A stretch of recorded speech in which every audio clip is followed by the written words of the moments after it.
Minister, I've spoken again to the whips, and I fear it's just hopeless. We remain at loggerheads, and I can see no hope of finding a workable solution to Brexit.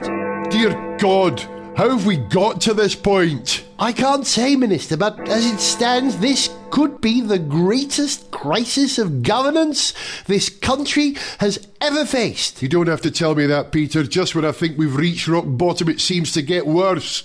Is there nothing we can do? There is one last thing we could do, Minister.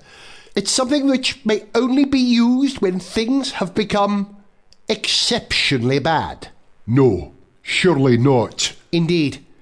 In fact, I've already taken the liberty of initiating proceedings earlier, and just about now, by my reckoning...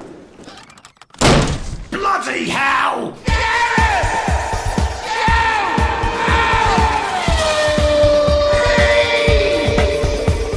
Hello, welcome to Gareth Jones on Speed, from right to left in your ears. Richard Porter. Hello. Sarah Leach. Hello.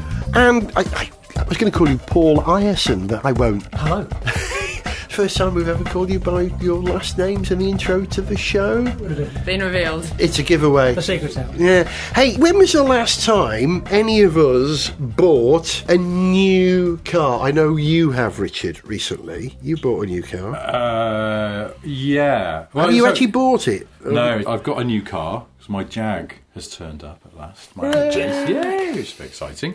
So yeah, that's a new car, but I'm leasing it. I bought two brand new cars in my life. My Defender I bought brand new, and I bought that Fiat 500 we used to have because I got drunk and promised my wife a car. Always a good strategy for buying a car. I don't know what I was thinking. I've always bought second hand. I've never bought a new car. No, normally I wouldn't. You know what? The Land Rover, just because I thought it's a keeper and I want it. And you really want it. It won't lose its value. But the Fiat, because second hand ones were almost as expensive as new ones. I went to the dealer and hello, I'd like to buy a car. And they went, okay, here's the spec. And I went, yeah, good.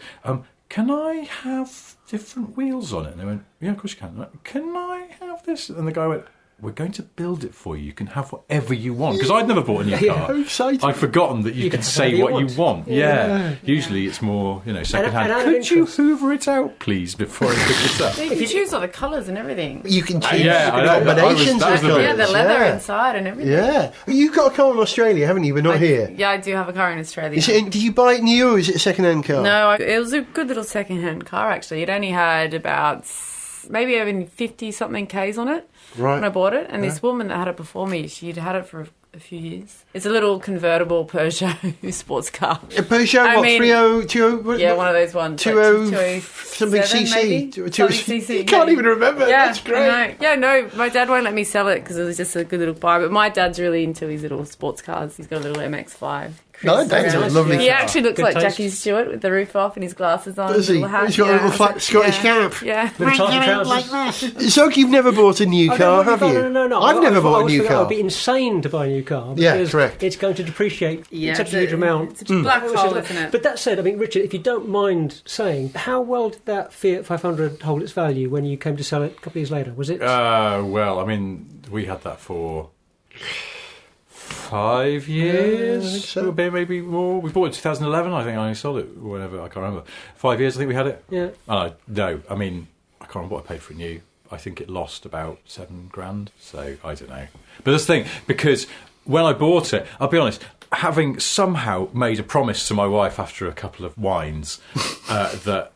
What, your wife was whining to you? Can we have a car? No, she just went, because my wife's American. I kept saying, just get your driving licence, because she had a US driving licence. But after a while, you're not supposed to drive anymore on a foreign licence if you actually live somewhere else. Yeah, so she had to go and do her driving test and get a UK licence. Yeah. She was in her 20s at the time, having to go back and learn to drive again effectively and do a driving test. She's a bit like, I can't be bothered. And I think that's the point at which I went, look, if you just go and do it and get your licence, do your lessons, I'll buy you a car.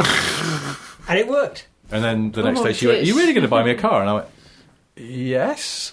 And she went, oh, can I have a Fiat 500? And I was like, no, I meant like a sort of 500 quid Yaris or something. She went, oh, but that wouldn't be very safe, would it? It might break down, I've got quite a long commute. So I went, smart woman you are. Right, I'll look into 500. I like her already. So I got a mate in the car trade to start looking around auctions for 500s. And he went, oh my God, they're going for stupid money. It was at an auction, it's like, Astra's coming through and Fiestas and nothing's selling. 500 comes across the block, every hand in the room goes in the air and it went over book. And he just went, that's happening all the time. It's ridiculous. Those cars are such hot property at the moment. You can't get any bargains. Don't think I'm going to get you a steal here. I'll probably get you something that's all right. And at that point, they brought that twin air one out, and I went, oh, I quite like that. Yeah, great little car. It's fun because it makes a funny noise Great and it's little fast. car. And I wanted the Abarth one, but the insurance on the Abarth was ridiculous for a new driver, which effectively my wife was. Yeah. Twin air was insurable and quite zippy and made an amusing noise. The and Abarth, also, or as I like to call it, the Fiat 500 for blokes. well, that's just That's a institutional rather, sexism there. And sexist I'm attitude, slightly if you don't disappointed like that you that. brought that to the show. It Anyway, was my son who Traditional said gender that. roles. They sell the Abarth so guys can drive the 500 as well, as Tycho said to me. Michael Schumacher had an old Fiat 500. The Fiat True, 500 yeah, always been yeah. a super cool car. Yeah, yeah. Really? Not- Yeah, yeah. Absolutely. Yeah. Yeah. Well, if Marcus Schumacher drove it. Yeah, there you go. But there Right, again, it's there gotta was be the Seicento Michael Schumacher edition, which wasn't necessarily a cool car. But listen, what I'm alluding to here, what I'm asking about us buying new cars is, how influenced are we four, and you guys listening, by advertising for cars? This whole thing is driven by an advert that's on TV at the moment for the Renault Kadjar. Renault are advertising it, driven by this character called Liv, who is a virtual woman. Have you seen the advert? Oh, wait a second. I've Yeah. seen it running on a telly that was on mute. Right. Possibly my own. Yeah. I can't think how or why. I never see TV adverts anymore because you just watch everything on demand. Virtual woman driver. Has she got quite big eyes? Huge Yeah, eyes, there's- yeah, I very have, Instagram. I have seen that running yeah. and I thought, Yeah. that's a bit odd. You had And a do bit you of that think this Uncanny was- Valley thing. Good for an audience wanting to buy a car. I'm wondering what their logic is for this. I don't quite get it. I've only just got the pun. Earlier today, it suddenly dawned on me why she's called Liv, as in L-I-V. It's a pun on live, L-I-V-E. Lifestyle. Live Yeah, a bit, yeah. be real. It's about living the real world. I think they're alluding to some reaction to autonomous cars or living in the virtual world, getting a car which they advertise is good for going up mountains and being in the city. It seems really abstract and really arbitrary, but a long way from Peugeot's driving through fields of wheat on fire in the 1980s, which is how we used to drive adverts for cars. Well, it's my impression that car advertising has become a lot more, how do you say, it's kind of lifestyle oriented. The advert is much more likely to be selling you an idea of some kind of very often family-based lifestyle. It's, this car could be part of your perfect family life. And, That's not necessarily a new idea, because adverts in the 50s and the 60s had that too. But it seems to be that there's more of that and less of the bold performance and exciting driving experience. Well, It's also, more they're not kind of allowed car- to do a lot of that. Exactly. Is that yeah. too? allowed Yeah, to. sure. Yeah. I tend to Of agree course. with the whole lifestyle point, because last year I worked for Alfa Romeo at the Goodwood Festival of Speed. Yeah. And they went and they engaged with a couple of social media lifestyle influencers. So when you say advertising influencers, they've gone and said, okay, this is our digital audience. Let's try and sell some cars to the masses on Instagram. They flew out guys from Italy. They had some young 20-something hotshot with model looks. I think he had a lip job. Oh, And it hate it. Yeah, so I sort of had a film crew and we were like shooting stuff for the Alfa Romeo social with these influencers. So we took stills, we took Instagram story, we did YouTube video, clips for Twitter. And they had just launched the Giulia and also The Stelvio? Stelvio, yes. And they engaged with these social media influencers and they were selling cars through their social media channels using these lifestyle bloggers. or Call these me influencers. old-fashioned, Sarah, Yes. but the word influencer and Instagram is the opposite of a sales agenda for me. But there again, I'm approaching my 60s. Well, That's a But this is complete how- turn-off. But this is so much more in tune with the way that people consume media. Well, people are getting a lot more of their But then information. McLaren, for example, they've got like 5.5 million, McLaren Auto, I mean, they've got 5-point-something million followers and they are putting photos of all their sports This cars. is on and Instagram you're talking On yes. Instagram, Yeah. yeah. They're really... Yeah, so they're selling cars using social media channels. I suppose they're just trying to get engaged with that generation of... Well, you've got to follow the audience, haven't you? And we know that people are leaving print media in droves and they're just sitting on their phone the whole time. I noticed advertising on car magazine, appropriately enough. If you go to a car magazine link on your phone, it's just scrolling down through every other flaming line of the story. You get an animated, I think it was a BMW advert with motion graphics going on, with prices and the brand moving. So it's bridging that gap between video and still image. And I just found it annoying. Maybe I'm just old. Well, interstitial advertising, advertising that's pushed you that way can often be irritating, I find. Intrusive. Unless they have nailed it just right and they are actually feeding you an ad for something that you are genuinely interested in at that moment. These are cars. I love car adverts. I should like it. So maybe it's the style that's not working for you. It's the frequency within the copy is what annoyed me. Can I ask you, just to be a little bit rhetoric, if you were, I don't know, in charge of advertising at one of these car manufacturers, how would you spend your money? Would you go magazine, television, social media? There's the answer. Yeah, you have to follow the audience. I would hammer an advert into a box set on Netflix somehow. But I would make it funny. I would make it self-deprecating. How would you do that when the whole thing about watching box sets and stuff on Netflix is that you don't get adverts? I would find some way of not being able to skip this, but I would make it funny. A good advert. You're happy to see a second time. You'll tell your friends, have you seen this advert? It's great. It's funny. I would find a way of doing that. But you're right, Sarah. You've got to get to people, and that's the way to do it. But it's horrible. I know a story about this in terms of sort of taking a new approach to advertising. A few years ago, as a guy who used to work at GM, and he's called Joe Jacuzzi. He is genuinely from the Jacuzzi family who invented the jacuzzi sandwich maker. Hey, he moved from GM to Audi. He's an American guy. He was in Europe and he went back to the US and took a job with Audi USA as like their comms boss, marketing boss, whatever. And he went to the bosses there and he went, I've got a pitch for you here. I want to take all of our advertising budget for, I think they were launching the A7. And he went, I want to take all of that stuff we'd normally have spent, magazine, newspaper adverts and maybe a TV ad. I want to roll it all into one YouTube advert. And I want to get Leonard Nimoy and Zachary Quinto. Oh, I've seen it. Well, there you go. Yeah. So it works. Yeah. You're not even American and you've seen it. Spock versus Spock. Yeah. And it was the drives two around, actors who played Spock in the car. It was it was released on YouTube.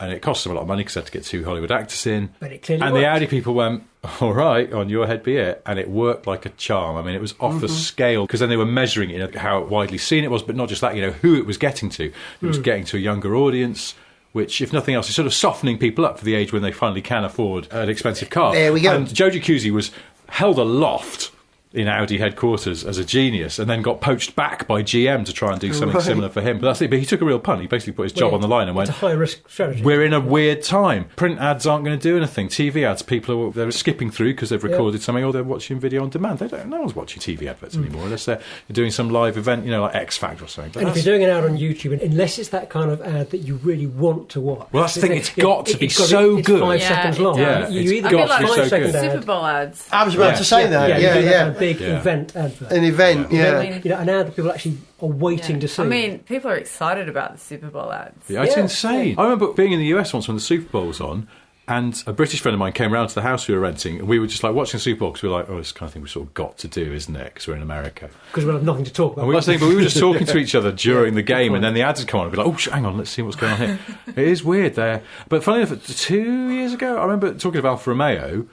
Their big Super Bowl ad was part of their big relaunch in the US. Basically, they were trying to build up their heritage. So it's loads of footage of old Alfa Romeos and old racing cars and road cars. And it was nicely done, but it sort of said nothing except, hey, we've made a load of cars in the old days, and now we're here again with new cars for you. It was just bland. Brand awareness. But just there was nothing. You would never go to somebody, hey, did you see that Alfa Romeo Super Bowl ad? You just go, it's a very nice ad. Audi made this advert about sort of empowerment of women and with this little girl, and it was proper, like kind of, I've got something in my eye kind of stuff. And you would go to someone, did you see that bloody Audi advert? It was really powerful stuff, even though it had no cars in it. Yeah. Well, if you talk about that kind of sort of brand heritage thing and how the Alpha thing didn't quite work, that makes me think of the Honda ads of a few years ago when they had the old Dreams, exactly, the sequence of Honda-powered vehicles, motorbike, memorable whole sequence, really beautiful advert that absolutely sold you on Honda, the brand.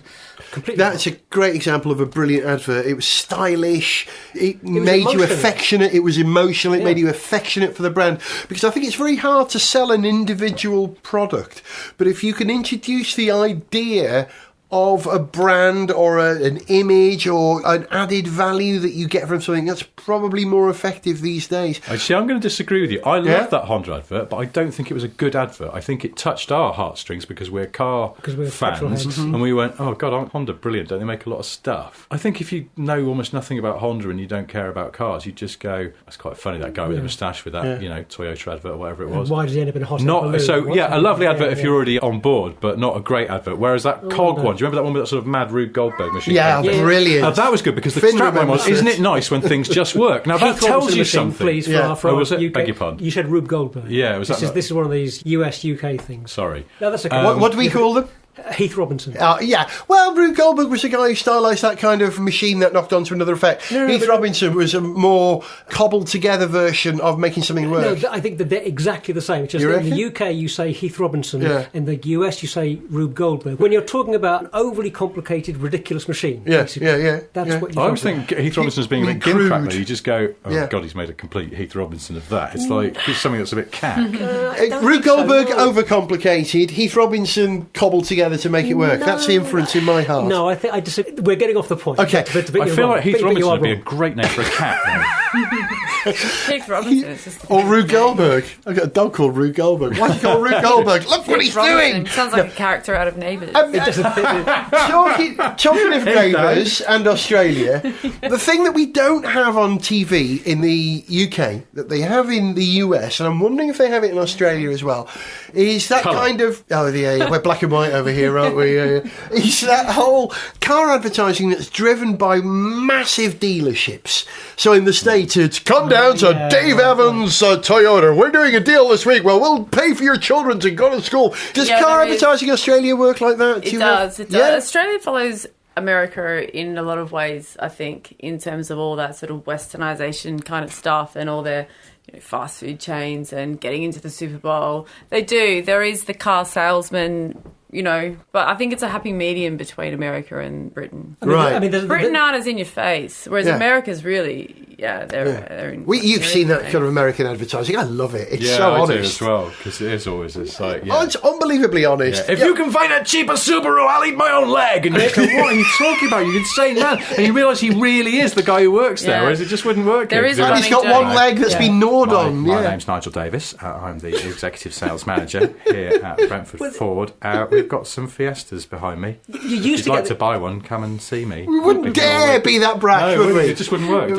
Americans we used to have those ads in local cinemas. In local cinemas, years ago, before the days when you had nice, big budget cinemas, you'd have come to the Star of India round the corner from the cinema, and you'd have a bad photograph of the exterior of a restaurant, and then not even the actual Star of India. The interior. Why were they always obsessed with just quoting a time from the cinema as well? It's like it could have been by helicopter. You don't know that.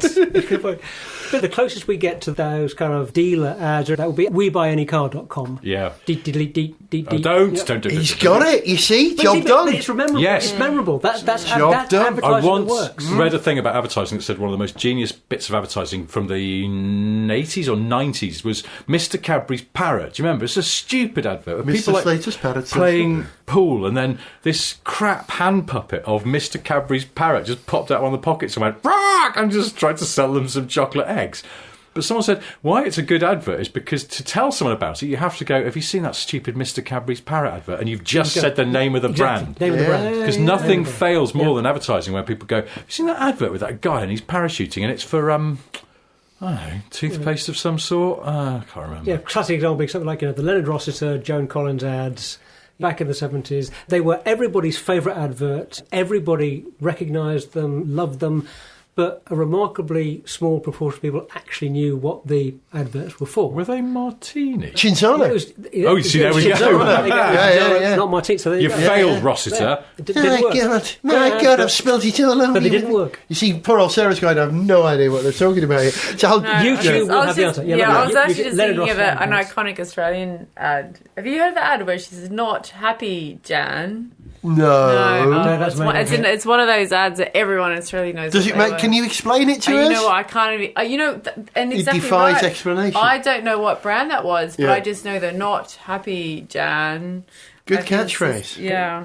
But job not done because we don't know what the brand was for. Yeah, What was it Up on for? YouTube, advert, not happy Jan. Yeah. Did you Not know, happy, this Jan. came up the other week, and again, I can't remember the brand. It was a car insurance advert. I think it might have been the AA. They had a long-running campaign with two actors in a car, man and a woman, and then themselves, but more successful, pull up alongside. And it's the same actors playing themselves. Yeah. And it's, all right, Bev, all right, Tev. Yeah, Kev, I go." know. Yeah. Yeah, it's ringing a bell. The woman in that was Oscar winner Olivia Colman. No. And I was trying to think, is that the only example of an advert that starred somebody who went on to win an Oscar? Well, I mean, That's good I trivia. don't know if it is. I bet there's something else where you'll go, oh no, actually it turns out that... I bet there's no. That has, look at Ooh, Tom Hardy. Sir Tom Dickie Hardy At- Sir Dickie Tom Hardy Attenborough. hasn't won. And, But it's, Not like, it's yet. different where they do Yeah. that thing where it's like, you've won an Oscar and then you go and do an advert for like it doesn't eggs go- in Japan doesn't or go something. on That doesn't count. Harvey Keitel doing an ad. Yeah, it's if you... in Robert your De Niro, earlier yeah. career. But yeah, and I heard Olivia Colman was on David Tennant's podcast, which is very good, give it a listen, talking about it, I think it was. And she said, the thing is, she got a flat fee for that, and then they ran it for years and years, and she never got any more money for I it. hate when that happens. But hey, she's got an Oscar now. I know, she's got an Oscar now, a but it's terrific incredible. You actress. just go, she is, oh, absolutely. She's good in everything. Comedy, drama, terrific comic. She's very actress, great self-deprecating, dramatic and yet I always think she must have an absolutely beady eye for a good script. Well, Because she never makes a wrong move, does she? It's just Well, always immaculate. I was interested to read, I think Emma Stone said of working with her on The Favourite, that after she'd been working with her for a week or so, she was struck by how nice she was. But she thought, oh, she's probably just putting this on. No one's really that nice. A couple of weeks later, she said, yeah, no, she Oh really God, is she that really nice. is that She nice. really is Yeah. that nice. No, she says on this David Tennant show, she goes, I've just always tried not to be a dick. I remember her in Look Around You. Yes. With Peter Serafinovich. Yeah, yeah. She was great in that. Definitely an 8 or a 9. Great in The Green Wing. Yeah. Go So on. Can I just come back to not happy Sorry Jan? about this. Yeah, so it was a... Sarah's been doing some research. Yeah, it was Go on. an Australian Yellow Pages ad. But can I just... Now that we mentioned it, it's an even better ad. There's these Katoot and Rhonda ads, double AMI insurance, car insurance ads. Katoots It's a and hot- Rhonda. Yeah, hot like a sunrise. This is very funny. This Indian guy sits on a beach and he's just... It's very funny. I mean, I need to show you the video. You do. I do. We'll put a link to it on the YouTube. page And, for and this it was programme. funny because all the Australian wallabies kept quoting it on their Twitters, hot like a sunrise. It was Hot very like, funny. we're having that hot like a sunrise. Listen, we've got to move on, but is paper advertising dead? And I ask this because do you remember how Alfa Romeo basically paid for Car Magazine and Autocar throughout the 80s and the 90s? There was always an Alfa Romeo advert on the back page, or the inside back page. I think Seat are doing it at the moment. So I say I've been doing it for years. Yeah, and Seat have got this awful advert on the back of... I'm holding up a Car Magazine here for everyone to see. And it's That's got... when you say a car magazine, that's a magazine whose title is Car Magazine. rather than Yeah. a car magazine. Yeah, a Car Magazine. And the page is split 50-50. The bottom half is Sniff Petrol Orange. The top half is a picture of a Seat. What is that? An Arcona? God, no, that's the little... who is it? We don't even know, right? That's the point. It's a blue one. And the They've forgotten to put the name of the car on there. Exactly. And what boy. makes it even worse is that the whole tagline for this advert is, because they blend in, we stand out. And all we know it's a Seat, we don't know anything else about it. Fail. Also, Because the them other are- tagline is them- because them, comma, us. Yeah, that's Because terrible. them, us. I mean, what does that mean? Nothing. Well, because It's not- what? it's Because just drivel. they're boring and we're not. Because I of don't know. them, we are. But they're Because also them- advertising an extremely generic small SUV, the kind that everybody makes now. I mean, you- the if you- ironic if thing you is say that the the guy right- that came up with that thinks he's probably a genius. He probably had a very long lunch and then some cocaine after coming up with that one. Not suggesting that they did. I'm just basing it on what happened in advertising in the 80s, as I understand that was when it. there was money in print advertising. Yes, now it's not. That was a Now we long went, time can I ago. go and have a Burger King? God, for God's sake, mate, don't expense it back. So remember, kids, don't let advertising influence the way you think.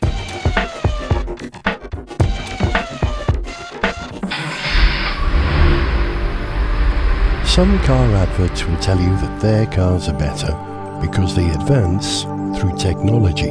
Vorsprung durch Technik. Some cars are advertised on family aspirations. Come on, darling, let's go for a drive. Can we come too, Daddy? Okay, kids, let's have some family time in the car. Hooray! Others will simply try and sell you their car on value alone. Yes, the popular car economy budget edition comes with everything you need. Wheels, an engine, a roof, it's even got a door, and it opens. But here at Infinity, we let our cars sell themselves. And that's why we didn't sell any cars. Infinity, the Lexus you've never heard of. Sniff Petrol with Gareth Jones on speed! There's a line in a TV advert at the moment, which is a Toyota advert, where they're talking about their hybrids as self-charging hybrids. Is there any other kind of hybrid? I know there are plug-in hybrids, but even they self-recharge, don't they? And it annoys me. I love Toyota, I love what they do with hybrids, but that annoys me. But the truth is, it's sort of a zeitgeist thing. A lot of people aren't ready to move over to EVs yet, so they're going for the hybrid or range extender option. And Richard, you've been driving a Range Rover hybrid, which just sounds really odd. Which one have you been driving? Range Rover Sport PHEV, so plug-in hybrid. Oh, it's a plug-in. I didn't know it was Plug-in that. hybrid. There is also the full-size Range Rover is now available as a PHEV as well. So it's got a 2-litre 4-cylinder turbocharged engine. Ingenium? Ingenium. I have to petrol say engine, that, yeah. And an electric motor, and add them together, and you get over 400 horsepower. So it's not slow. It's unusual. You know, a lot of these cars, they'll stick electric motor on one axle, and then the petrol engine will do the other one, or they'll integrate it in some way, like Toyota do. You know, sort of through a kind of faux CVT gearbox. The electric motor's on the back of the normal 8-speed automatic gearbox. The reason being, when the electric motor alone is driving it, it's still got a full 4-wheel drive capability, because obviously it's Land Rover, so they don't want to give that up. It's an interesting car. It's a curate's egg. It's like, where can I start? Do curates Can lay I ask eggs? you a question about this car? 'Cause Yeah. I was trying to read up on it I today. want to Help know me if out, no, do help me out, curates Sarah, lay because- eggs? I'm going to ask a girl question. Go on. So, it's a hybrid car, so it's obviously part electric. Yeah. And so I read or I saw today that it's meant to, for the first 50 kilometres, be able to go electric. And then after that, what does it switch over to the... Yeah, so other... if you've plugged it into the mains auto charger, filled the battery up, it's 30-ish miles, so 50 Ks of pure electric. And there's a button, there's an EV button inside. So you press that and you're basically telling it, be an electric car. Don't you dare start that petrol engine, or so help me, I'll come down there. And that means you can just drive around the city pure electric. So you can just top up the electric as you go, and at worst case scenario, you can kick into the petrol. Yeah, that's the thing. I mean, if you deplete the battery, it then just basically works mostly like a petrol car. Still, it'll use a bit of regeneration, like a Prius, these non-plug-in hybrids. It can fill up its own battery a little bit and then use that at very low speed. So if you're parking it, it always seems to drop back into battery mode, so you sort of very silently creep into parking spaces. Super low speed, it's electric. But if you've depleted the battery, it'll be using that petrol engine just like a normal car. This is where it gets interesting. The problem with that car is that if you haven't charged it up from the mains and you're relying on the little dribble of electricity that will go back into it under coasting and braking, it is not particularly economical. It's doing, I don't know, bit of town, bit of motorway. I think it was doing 25 miles to the gallon. Right. It's not amazing. When it's got full battery, it's mostly using that, and it's super economical. It's hardly troubling the petrol engine at all. It's not at all if you tell it to be an electric car. But obviously you use the battery up faster. If you let it think for itself, then, if you really clog it or you go onto the motorway, it might bring in a bit of petrol. It can be pure electric up to, I think it's 85 miles an hour. So, in theory... Really? Yeah, 85? yeah. The latest Prius is like that as well. The latest Prius is able to switch off its petrol engine and just use electricity at much higher speeds than it used to be able to. Right. So this is another thing that's sort of happening. But this is the thing. There's a particular use case for that car, which I think actually works. Range Rover Sports, you see them around town. There's the fancy gym near our house where I take my boy to play football on a Saturday morning. Looks like a bloody Range Rover showroom. It's absurd. Yeah. I was really pleased I not got a Range surprised? Rover last weekend because I could take my boys to football in a Range Rover at last. I fit in, thank you. Did you wave at all the other parents? Yeah, but I was like, but this is the PHEV one now. Yeah, so it's nicer than yours. Yeah. But I think if you're the kind of person who's using one of those cars for, let's say full cliche, school run, and then maybe a commute to work that's, I don't know, 10 miles. And you've got a driveway and you've got a charger and you plug it in every evening. You've got an EV for most of the week. You've got an electric Range Rover, which actually is lovely. It's quiet, it's comfortable, it's all those sort of Range Rover things. You set up nice and high. It's a nice car. And it would be really, exactly, and it would be really, really cheap to run. I was reading about the new second generation Evoque this week, and how it's a mild hybrid. That's now. a mild hybrid, so that will never just run on pure electric. Yeah, it only uses it to recover any energy it's lost under braking, but will never it sort of run. just gets itself moving and does a torque fill. With Just basically making it more efficient and powerful. Theory, in theory, but this is the thing that the report was saying, well, it's not as efficient as it should be. The max we got out of it was 35 miles per gallon. Most of the time it was doing 22 miles per gallon. So we're forced into hybrids because we need to reduce CO2. That's a good way. It also allows us to use cars in cities when there are going to be restrictions on cars with high CO2. But in truth, in terms of economy or efficiency, it's not making as big a difference as we hope it would. But surely part of the problem there is that the designers are maybe just not making the internal combustion engine part of the vehicle as efficient as it could be, because they can get away with that because they've got the added hybridness to improve the overall efficiency of the vehicle. Maybe. I wonder. I think part of the problem... insight on that might be able to tell us, but part of the problem with this Range Rover is that they've downsized the petrol engine, so it's only a 2-litre. You know, there's never been an engine that small in the Range Rover Sport before. I mean, there was, weirdly, they did put that engine in without the electrical gubbins, but usually, you know, it's a 3-litre diesel or it's your 5-litre V8 petrol or whatever. So it's an engine that's having to work quite hard when it's doing the moving of the car.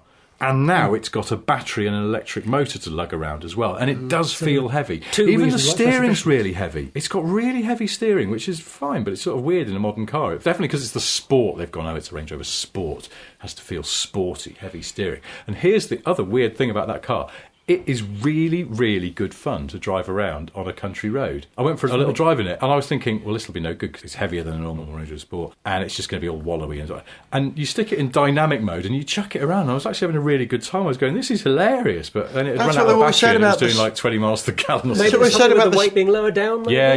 It does still feel heavy, but it's amazing how it contains its weight, and it's got good direct steering without being too sort of nervous. And you're just zooming about. It's like a big hot hatchback. I think that's just inherent Range Rover Sport stuff. It's one thing they've said about the Range Rover Sport. It actually is a proper driving car, and it theoretically is defying the laws of physics. You shouldn't be able to do what it can do. It's messing with physics, definitely. But that's the thing. I suppose if you were looking at it and going, I want a really, really economical Range Rover, you might be disappointed unless you are someone who just does local miles a lot and you can plug it in at home. And, well, there's a lot of people who are like that, so knock yourself out. Not many people buy a Range Rover because they want an efficient vehicle. That's true. No, but they're probably going, I really want a Range Rover, but I have a pang of guilt about it. And, you know, a lot of loads of people around my neck of the woods. Yeah, one of my best friends lives in Wimbledon. She's a school mum, so she just goes from home to school, to the shops, to the village. Yeah. So she would be perfect for that little hybrid electric. Yeah, because that's it. And the only thing is that she wants a little city car. She doesn't want a 4x4. But that's the thing, but people do, don't they? You can't fight it. The people do. And the thing is, I guess your mate would probably be fine with a pure electric car, you know, with a if she can just top up the electric, probably be economical. Yeah, but that's the thing. People have this sort of paranoia about, but I might once a year have to drive to Leeds or something, and you want that security. Yeah, well, I bet you know the answer all to your this. Stuff's in the range. Richard, I bet you know the answer to this. How far away are we from a pure electric Range Rover? Because we're going to get a pure electric Jaguar XJ and a bigger car than the I-Pace soon. That's going to transfer over to Range Rover, isn't it? The I-Pace platform supposedly is going to provide the basis of some kind of Range Rover. I don't know, but I think it'll be another model that will fit into the range because it'll be pure electric only, you know, in the way that they market it as the electric Range Rover. It's self-contained rather than a variant of a Velar or a Range Rover. Range Rover. Range Rover. What do you reckon, 4 years away, something like that? No, probably closer. Really? Well, the box of bits is ready to go. You just need to put a new top hat on it, so I think they could do it sooner. I don't know. I mean, they're busy. They've got a lot of cars to try and get out and refresh and all sorts. But yeah, I was thinking, actually, because, you know, we've got the I-Pace, but I was driving this Range Rover and I did like it, but I sort of thought, should we have had one of these? Because then there's no anxiety about going further afield. But we would, for the most part, just drive it around on electricity, and that feels like that's okay. But then I was like, well, actually, we can't charge at home. Except I've decided on something. I'm having an electric charging point put in at home, even though we don't have a driveway. Get you. Because I can't live with the public charger around the corner, which used to have no one using it and was my entire sort of case for having an electric car. Now it's always busy. Or the other day it was broken and 2 people's charging cables were just hanging, rather sad cables hanging out of it, and all the lights on the front were lit up red, and clearly something had gone horribly wrong, and people had gone,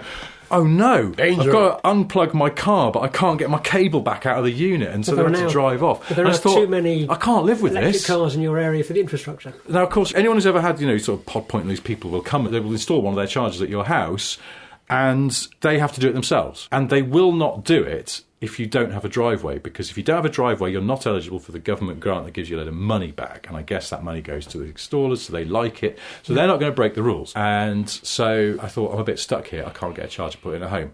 I hadn't reckoned with Dino from my local electricians, who I went, would you be able to install an electric charger point? I know some people are funny about this. And you go, whatever.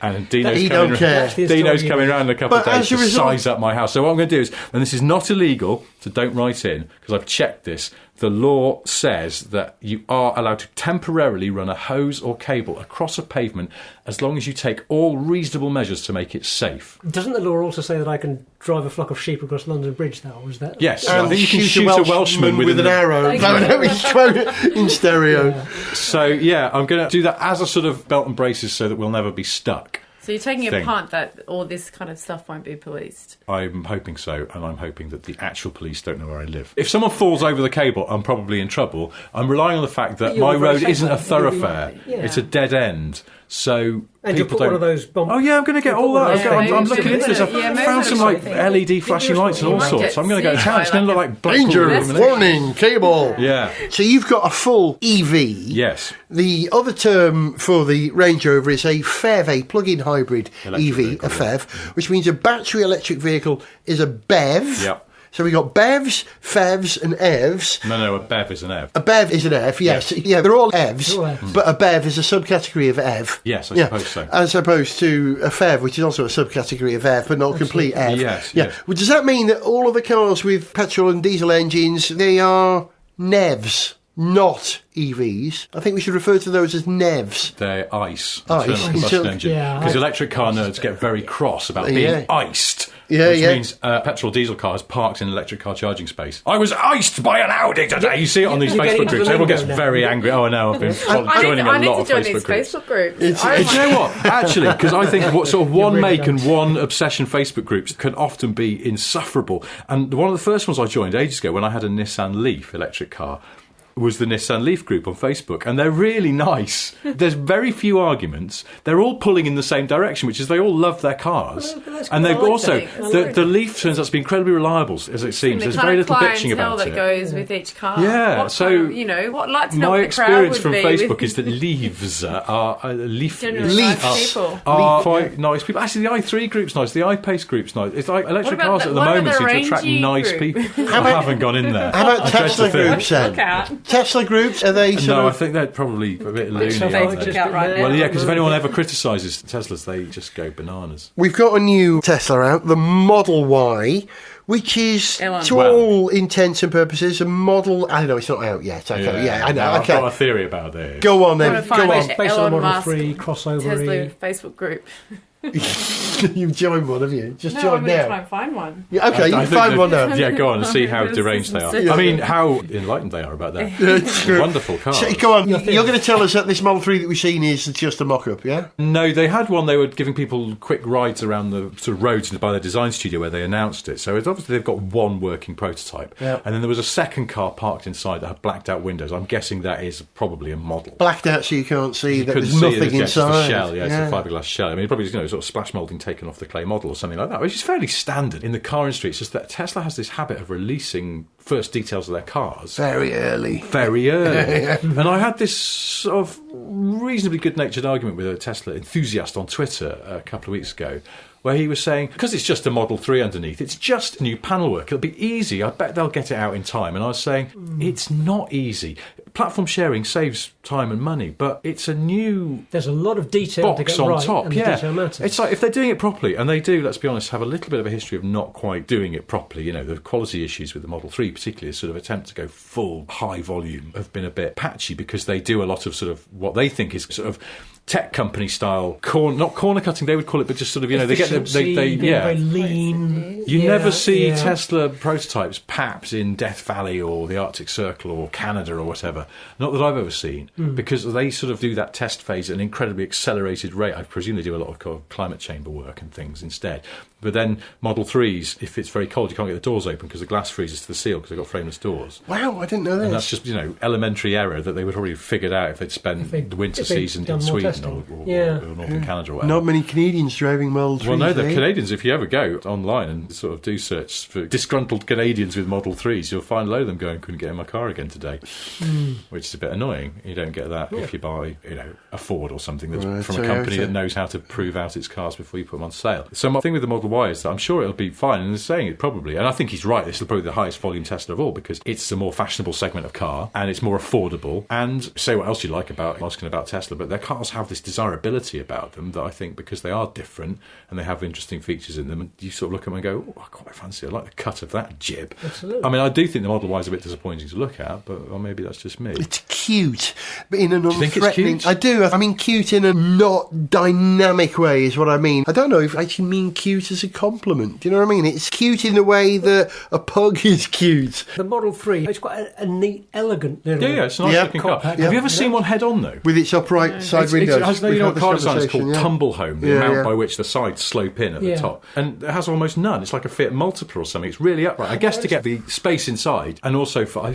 I'm guessing maybe there's an aero reason as well where you want to do that just directly as I don't know. But I presume that the Model Y will be the same. And from head on, the 3 does look really gawky, whereas from any other angle, it's just a very neat bit of car design. It's not particularly Have radical. you been inside this Model 3? I haven't, no. Well, I've looked at a lot apparently of the Model pictures. Y has this glass ceiling. Yeah. Which women can't get through. Oh, it's all political joke there, is it? Yeah, it does look amazing. Lots of cars have that now, but I think it makes all car interiors, and it's standard on the Model Y, which is important because a lot of the time it's an option, makes it feel really spacious, and you know, you can see stuff, and kids love a glass roof. They do, yeah. Our old family car had a glass roof, and it's like my boy just spotting aeroplanes as we drive along. It helps to make car journeys. And that was in the manageable. Mersey Tunnel? Yeah, We're flying very low bloody that red day, arrows. Yeah. I don't know. I don't want to make of that Model Y. I just feel like, once again, they've kind of announced it early because they need to keep money coming in because they're you having still a wonder whether tricky they should be time. maybe concentrating on other things than launching a I new did- model right now. I but did see today that you can pay £2,500 or American dollars to put deposit on one of these On the Model Y. Ys. Yeah. So, yeah, and it was a refundable deposit that Yeah, you could put in. but they did that for, I think it was $1,000 with the Model with 3. the Model 3. 250,000 Yeah, people? and it's like, but I just sort of, that's the thing. I feel like there's a bit of a. I mean, it's not a scam because it's perfectly legit and it's refundable. But it's like what they're really doing is getting people to pay for the development of the car, which is really what my point is. That I don't think that car is anywhere close to being ready to go on sale. And they freely admit that it's not supposed to start delivering until next autumn. So they've got 18 months. when we say next autumn, you mean 2021, not 2020? 2020 for the regular models, and then the sort of entry level will come in 2021. But they've still got 18 months, basically. Yeah, from they're releasing now. 4 different variations. A long range, standard range, dual model, or a performance range. Yeah, so With a dual motor, which is a motor, four-wheel sorry. drive four-wheel version. drive one. Yeah. And then there'll be a Yeah, sort of sorry, dual super motor. fast version of that, which is the same as the The Model 3. Yeah, there's a dual motor. So they keep fuss-arsing around with the range. There was a medium range Model 3, and then they've deleted it again, and now they're putting all their prices up, and now they've said, no, we're going to not... Well, I mean, that's simplifying the range. That may be a smart thing to do. I've been thinking about the naming strategy for Tesla. Oh, God, that gets on my nerves. But where's it going to go? The story is that the cars are named SEXY, but the E is a 3 because they weren't allowed to do a Model E because it was owned by, was it Mercedes? Ford, of course. And so SEXY, the Model S, the Model E, which is the 3, the Model X, and the Model Y. Where do they go next? I've worked Well, it it out. would be Model T. Maybe they Model could just O, grow and up. Model That's E, what I but think they they can't should do do. It's that. just Well, like, it's not funny you should say that, but I think that's the answer of what they're going to call it next. What? I think the next 2 Teslas are going to be the Model M and the Model F. I don't know. Do you know what? I love some of that The stuff in State of Tesla. Do you Prince know, will like, be, will you be can... selling. You can make the big touchscreen in it into basically a drawing pad. Yeah. And you can do all that stuff with the unicorns and rainbows and the warp drive thing, hyperdrive, whatever it is, and stuff like that. Yeah. And you look at that stuff and you go, that's fantastic. It No is. one else is doing that. It is great. That's things that It's bring a silly, smile but to your we like face it. for no reason for it to exist, but there's no reason for it not to. And you just go, well done. That is why Tesla's a breath of fresh air, because they're doing stuff that no one else is doing. But when it came to that model naming thing, I just went, that's some tedious nerd who can't get laid.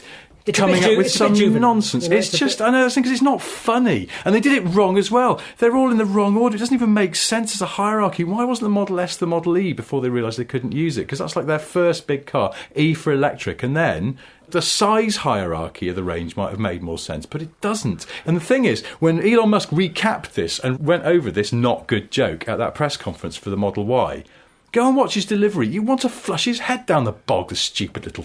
I do have to watch it's this just again. I do infuriating. have to He's watch the this worst again. public It speaker was of very off any the cuff. company boss I've He ever does seen. and ah It's more than appalling. Zog. Yeah. Yes, that's saying something. And now Oh, we'll man. talk about the glass roof. Oh, Yeah. here it is, here it is. Oh, You saw it, Sarah. I haven't seen it. I could have watched it today online, yeah. Well done. Did you Very sit through good all for your 50 homework. minutes of it? No, just It's, the you highlights. have to watch the 10 Well, minute he announced the Model Y, and they're like, yep, still waiting. I think 3 minutes later, the Model Y comes on stage. And it was really It was a bit dark as well. laughable, You just yeah. go, It was usually they quite put dark. a spotlight on a new car. It was really gloomy. The whole thing was very odd. You see, But this is a reason why Elon Musk cannot actually, in the end, be a real supervillain, because he doesn't have that easy, slick charisma. no. I quite like how he But rates your real himself, though. supervision. I think that's part of his character, isn't it? It's almost like to the point where he's brushing Nico Rosberg on Twitter. Tell us this story. I missed this. Okay, What all actually right. happened? Briefly, no, I because we're did- going to wrap this up. Okay, very, very briefly, let me just read this. So Nico Rosberg, as we know, he's Former F1 driver. former F1 driver. Former F1 prolific driver. YouTuber, F1 driver turned YouTuber, and he's really into his electric cars. He's obviously known Formula E. So Nico Rosberg, this is his What's his tweet. connection with Formula E? He's involved in one of the Team teams. owner, isn't he? Yeah. Yeah. For which team? That's a good question. dear. I'm sorry, I don't know the answer to that. I actually saw him in Paris last year because I worked on the Formula E last year in Paris. I thought, oh, Nico, he's had plans to be involved for a long time. Right. He's Richard's signed- looking it up for us. Isn't he? Anyway, Go on. meantime, so he's YouTubing Tesla Roadster prototype. Who wants to see me test it in anger? Retweet, please. 3 exclamation marks. And then he tags in Elon Musk. That would be super cool, exclamation mark. Hashtag Tesla Roadster. Hashtag YouTube. And That's then Tesla. And then he So he was tagged asking Tesla. Elon Musk to retweet him, a deliberate request for a retweet. Please, Elon Musk, retweet me, and Elon Musk just. I he have brushed- a policy. brushed If him. someone asks you to retweet, that's a guaranteed no retweet. Well, and then It's at normally the that's a good discretion of policy. the Normally owner. that's a good What if policy. they're trapped but in in a this well? case, surely if Rosberg He is was right. promoting he's a Formula One driver promoting your Roadster. Well, this is but no, Would be like not just promoting, surely- but he's road testing a prototype. So presumably he is part of a testing program for the Tesla Roadster, and he's a former F1 champion. You would think Musk might be more inclined to retweet that. That is a bit odd. Anyway. This just in, Nico Rosberg has invested in Formula E as a whole, apparently, not just a team. okay. Because he is a tech investor now, we remember. This is how he's filling his time while he's not being in F1. He's been doing a Why lot not? of tech investing, and I don't know, I mean, why not? Exactly. He's absolutely. got a few quid to spare, And time to do it, that's so probably why- an interesting field to go into. And he was in California a bit ago, I think. I saw him on social media just sort of hanging out in Silicon Valley. Going around going, hi, I was in the area and I just wondered, got any tech I could invest in? I've got a DC theory Angels. that he's probably going to be a very successful tech investor. Quite he's very probably, interested in the yeah. Hyperloop as well. Is he? Yeah, I'm pretty sure he was Silicon Valley. He checked out the Hyperloop. Really? Well, I was going to say my reasons for believing he's a good investor is that you know how terrible he was at getting out of a car? He's probably going to be really bad at getting out of investments as well. So he's just going to stay with investments and people will benefit from his... Well, not for him, but for the company I involved. heard Yeah, the company yeah. was going down, but unfortunately I'm tied to the stock by this cable for the helmets. Can't work out how to sell my shares. You've been listening to Richard Porter. Goodbye. To Sarah Leach. Goodbye. To Zog. Goodbye. I was Gareth, and we're going to leave you with a tune. Here's one in the style of The Cure about how Richard feels about Formula One sometimes.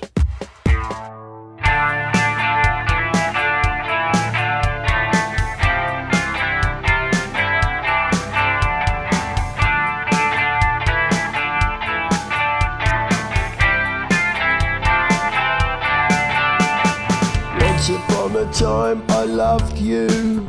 I'd do anything you asked.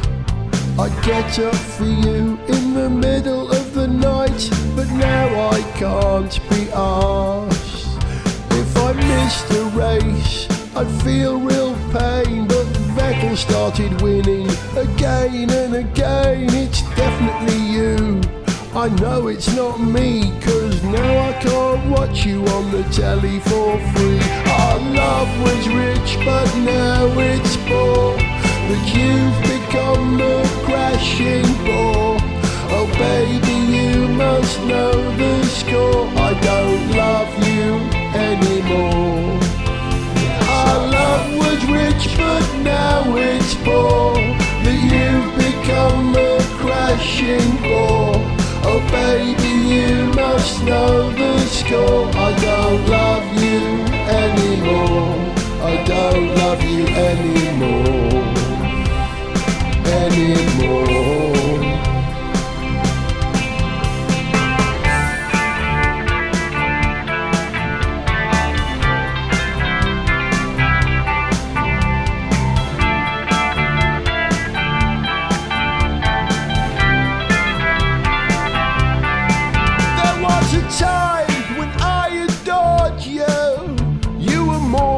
Just a friend. You lifted me to ecstasy. Now you drive me round the bend. I never doubted my love for you. I gave you all I had. That Mercedes bought brawn and constantly won, and now F1's all gone bad. Our love was rich, but now it's poor. But you've become a crashing bore. Oh baby, you must know the score. I don't love you anymore. Yes, our love was rich, but now it's poor. But you've become a crashing bore. Oh baby, you must know the score. I don't love you anymore. I don't love you anymore. Anymore. No!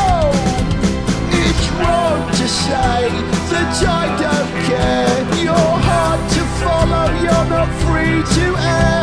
I'm not leaving you, you're leaving me. So I'll take this love I had for you and share it with Formula E. Yes, our love was rich, but now it's poor. You've become a crashing bore. Oh baby, you must know the score. I don't love you anymore. I don't love you anymore. Anymore. But I still love qualifying in a love song, 'cause he's such a cool cat. To send us an email, see pictures, get song lyrics, join our Facebook fan site, follow us on Twitter, or to find out about sponsorship opportunities, go to garethjones.tv. Gareth Jones on Speed is made in London by Whiz Bang. Gareth Jones on Speed!